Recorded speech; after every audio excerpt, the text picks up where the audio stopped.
Esiste un'ombra incombente nel mondo del Thedas, un'oscurità terrificante che riaffiora periodicamente. Si tratta del flagello, un evento di devastazione e disordine, che in altri contesti potrebbe sembrare pura fantasia, ma per il mondo di Dragon Age il flagello è una realtà agghiacciante.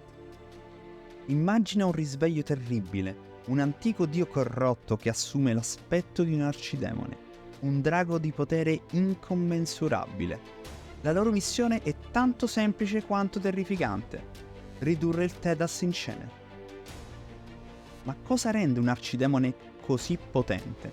Non è soltanto la sua maestosa apparizione draconica, ma anche un peculiare tipo di immortalità. Quando un arcidemone viene abbattuto, esso ritorna, reincarnandosi per riportare il caos.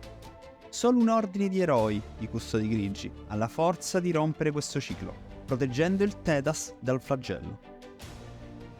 E le antiche divinità di cui parlo?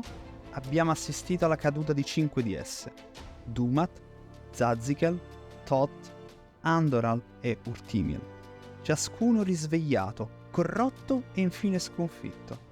Tuttavia 2 divinità rimangono ancora in attesa: Razikel e Lusakhan. Sarà il loro risveglio a scatenare il prossimo flagello sul Thedas? Solo il tempo potrà svelarlo. Ecco le domande più intriganti. Perché queste antiche divinità sono sepolte? Perché solo i Custodi Grigi possono porre fine all'esistenza di un arcidemone? Qual è l'origine del flagello? Questi misteri affascinanti sono esplorati nei miei precedenti video sulla Proloscura e sui Custodi Grigi. Troverete i link in descrizione. Nel video di oggi, invece, parleremo del primo dei 5 flagelli. Nel lontano meno 395 antico, le viscere della terra si agitarono con un brontolio inquietante. Le orde della Proloscura, guidate da Dumat, iniziarono a riversarsi nelle vie profonde, prendendo di mira i Taig dei nani. Il primo flagello era iniziato. Il primo impatto fu violento e inaspettato. Le forze della Proloscura attaccarono con una ferocia inaudita, sbaragliando qualsiasi opposizione. Inizialmente le difficoltà sotterranee non destarono preoccupazione nel resto del Thedas. Dopotutto erano problemi sepolti sotto montagne di roccia.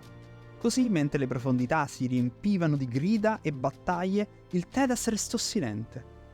Passarono 50 lunghi anni prima che il mondo si rendesse conto del dramma che si stava consumando nel sottosuolo e decidesse di intervenire.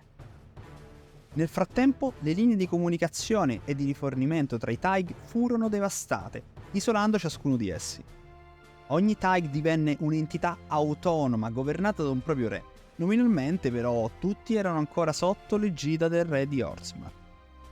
La Proloscura si servì delle vie profonde per diffondersi a macchia d'olio anche nel resto del Thedas. Questo evento segnò la fine dell'impero dei nani, con solo 4 Taig che sopravvissero al primo flagello, tra cui Orzammar. In risposta alla Proloscura, i nani forgiarono i golem, sfruttando le scoperte del Paragon Caridin.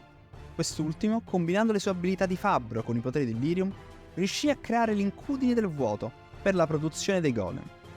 Questi nuovi alleati permisero ai nani di ottenere una serie di importanti vittorie, respingendo e riconquistando diverse parti delle vie profonde. Ma, dopo solo 6 anni, sia Caridin che l'incudine del vuoto scomparvero nel nulla, impedendo la creazione di ulteriori golem. Dopo 50 anni di distruzione nascosta sotto la superficie, il flagello emerse, con il suo furore diretto verso l'impero Tevinter. Gli abitanti dell'impero supplicavano i vecchi dei per la salvezza, ma la loro preghiera rimase senza risposta. Il Tevinter era solo a combattere contro l'arcidemone Dumat. Un arcidemone non era un nemico qualsiasi, e Dumat era la prova vivente di questo fatto. Veniva ucciso solo per rigenerarsi e ricomparire di nuovo, come un incubo senza fine. Per rispondere a questa minaccia senza precedenti, fu fondato l'Ordine dei Custodi Grigi, 90 anni dopo l'inizio del flagello. L'ordine era costituito da individui di tutte le specie, indipendentemente dal genere o dall'origine. Erano i migliori combattenti disponibili, pronti a sacrificare tutto per mettere fine al flagello. Munite di feroce abilità, cavalcando i loro grifoni, cominciarono a vincere battaglia dopo battaglia. costruirono fortezze nei punti strategici di tutto il continente, guidando la controffensiva del Thedas contro la Prole Oscura. Stai adorando l'avventura di Dragon Age tanto quanto noi? Allora dimostralo con un like. E non dimenticare di iscriverti al canale per non perdere nessuna delle nostre storie.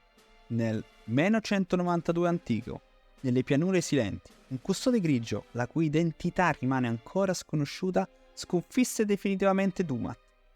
In quella battaglia un terzo delle truppe umane perì, ma la loro lotta non fu vana. Si dimostrò che solo un custode poteva annientare completamente un arcidemone. Negli anni successivi, le forze combinate del Thedas respinsero ciò che rimaneva della Prole Oscura, nelle profondità dalle quali erano emerse. Senza la guida di un arcidemone, la Prole Oscura perse coesione organizzativa ed efficacia, rendendo il compito più facile per le forze del Thedas. La superficie era libera, per ora, ma sottoterra la Prole Oscura, sebbene priva del suo leader, era ancora in attesa, pronta per il prossimo flagello.